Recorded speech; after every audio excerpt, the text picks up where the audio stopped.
Hello, this is Rich and I'm from Western Appliance Repair. What we have here is a dryer.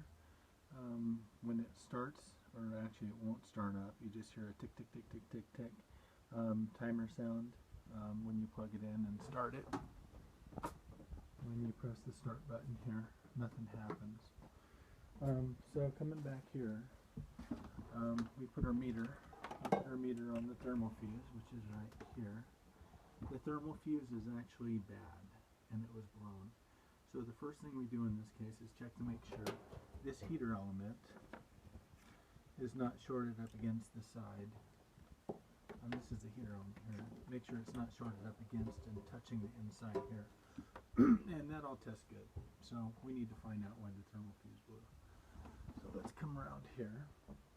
And what we're going to check now is we're going to check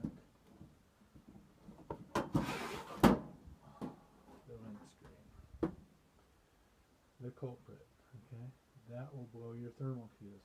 What it does is reduces the airflow going into your dryer or circulating in your dryer and will cause excessive heat, which will blow that thermal fuse in the back. And thank you. This is Rich from Western Appliance Repair. 208-863-3702.